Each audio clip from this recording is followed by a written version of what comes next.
Right now, Victor Vance holds the activation codes to a deadly chemical dispersal unit hidden somewhere in the ventilation system of Oakhaven.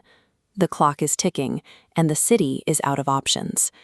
The city's golden boy, the Paladin, already tried to extract those codes.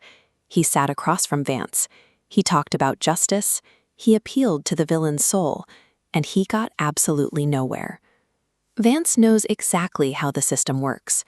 The Hero Council operates under a strict code of ethics.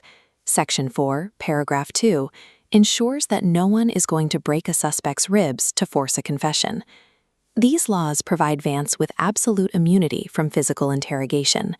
That's why the terrified few call Arthur Penhaligon. Artie, known in the underworld as the clinician, doesn't give lectures on the sanctity of life. He views villainy like a clogged pipe. It's a messy plumbing issue, and he calmly wipes the blood off his boots to get the job done. Artie knows that physical violence is off the table.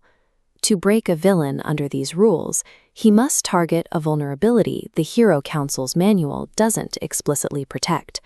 He finds leverage that can be exploited without throwing a single punch. Rigid moral idealism creates a functional gap in the system where bad actors sit comfortably behind the rules. Artie operates within that vacuum, recognizing that the Paladin's predictable goodness is Vance's strongest shield.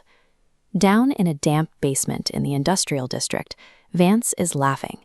He spits on Artie's boots, throws out theatrical threats, and mocks the interrogation. Artie simply watches him. His eyes are flat, and he ignores the bait. Instead of reaching for a pair of pliers, Artie picks up a tablet and mentions a civilian, Vance's daughter. She's hidden away in a witness protection program in the Midwest, living a quiet life, completely unaware of her father's true nature. Vance assumes he's still safe. Threatening a civilian is a massive violation. If Artie sent a hit squad or physically harmed her, the underworld and the Hero Council alike would strip his license and turn him into a permanent pariah. But Artie isn't sending a hit squad. He tells Vance that he just emailed a heavily encrypted file directly to the dean of her university. Inside that file is Vance's real search history. It holds unedited security footage of a massacre he committed at the docks.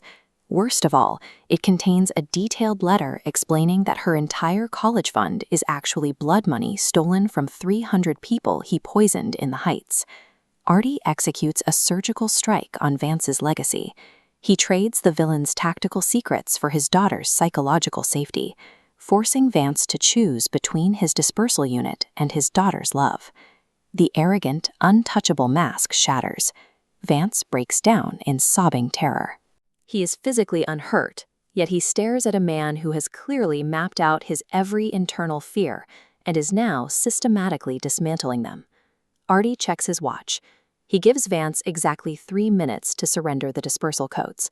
3 minutes until the dean clicks download, the FBI arrives on campus, and her life as she knows it ends forever. Driven by the horror of this calculated emotional destruction, Vance breaks. He chokes out the activation codes, sacrificing his plot to save his daughter's perception of him. Artie taps his tablet to intercept the transmission. Only there is no transmission.